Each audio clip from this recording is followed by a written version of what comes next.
Virginia. He's on Mad Dog Unleashed. Cleve, good afternoon. How are you today? What do you have for me? Good afternoon, Doggy. I'm a first-time caller. I just wanted to say that a lot of the points that you're making about the game are spot on. The pass interference call was, in my opinion, was no good. And that 3rd and 18 call. But a lot of things that people aren't saying is that Gronk had no catches in the first half. Not to say he would have done anything in the second half. Jacksonville definitely did and held their own in the first half containing Gronk. But what bothered me was the play calling in the second half. Jacksonville got away from some of the easy throws, some of the screen passes, and it seemed like they committed a little bit more to the run than they should have, with Leonard Fournette. And I think that kind of threw the balance off a little bit, and it, just put them in a bad spot to where they couldn't close out the game.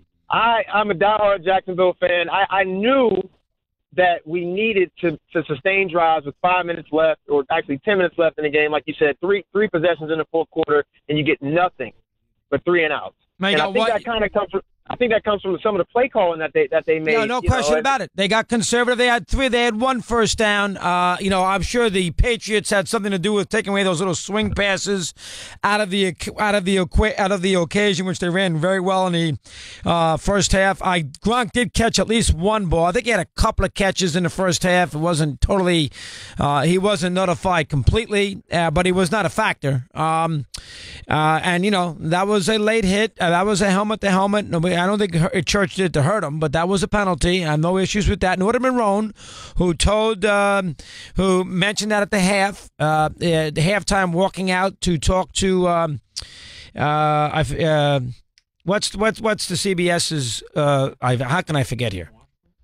What's the CBS's on-field reporter? The girl. Tracy Wolfson, told her at the half that he thought that was a good call. So, I think that there's a couple of things there about Jacksonville, their offense and their defense. Their defense, the other thing about the defense, did they have to allow Amendola to go 29 yards on that punt return? Now, once he did that, he understood they were going to get no better than a tie, but did they have to allow the Patriots to score the touchdown there? Couldn't they settle for the tie at 2020? The Jacksonville defense, let's face it, let's call it like we see it. They allowed they were up 14. Forget the first touchdown, but they allowed 2 big touchdowns in that second half. One of which was only 29 yards, but it's still a touchdown. They could have held them to a field goal, and then of course the drive, which the 3rd and 18 was the big play. Ron in Michigan, he's on Mad Dog Unleashed. Ronnie, good afternoon. How are you today? Hey, Doggy, this is the way I look at this.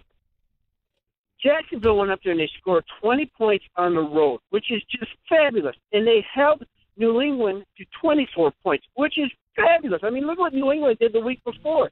They played a perfect game.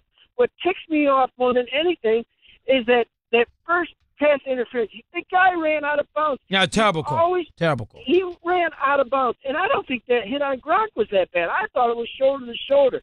But everybody's saying they were trying to run the ball. They did the same thing against Pittsburgh. It's their defense, doggy. New England's defense is fabulous. They never get any credit for it, and they hold these teams. If they would have tried throwing the ball, that wouldn't have worked either. It comes down to their defense. I know Brady's great, but their defense is fabulous, but it just pisses me off that you got to beat the officials along with New England. Yeah, listen, I can understand it. They had a lot of breaks that the Patriots committed 1 penalty in this game. 1 penalty. Now, everybody's making a bad. Now, Blakeman looks terrible by shaking Brady's hand after the game. But if you know, he shook Bortles' hand before the game. Before the first snap, he shook Bortles' hand, which I've never seen done. That was not brought up. Go look at it. Now, I don't know if he shook Brady's hand on his first drive. I'd have to go look. I don't know that, if he did. But I know the first time Bortles came on the field, he shook his hand. It does look a little weird that he shook Brady's hand after the game, but he shook Bortles' hand before the game. Now, take it for what it's worth. Again, the 2 calls that you wonder about. Well, there's 3 themes you wonder about with the officials. End of the half, horrendous. The Miles Jack, why do you got to blow the whistle there? I don't understand. Let the play finish, and then you decide through replay, since it's a turnover and the challenge system, what you want to do with it. You blow the whistle, then you're dead because you don't let the play conclude. So that's a terrible mistake by the officiating. Terrible. And again, you're down the whole game and you're throwing the ball all over the place. They didn't get 1 hold on this game. It wasn't one. And they did not throw the ball to the running backs. See, the Jags threw the ball to the running backs. Not one pass to the running backs. It was Cook. It was Amendola. I mean, not one pass to the running backs. I mean, you know what I mean, essentially. Not one hold, nothing. They didn't do anything wrong down the whole game against a huge pass rush. Not one time. It's a little, hey, listen, you got to beat, I understand. See, I can understand a Patriot hater getting annoyed there. And not wrong. 19 in front of the hour, continuing. Mad Dog Unleashed. SiriusXM has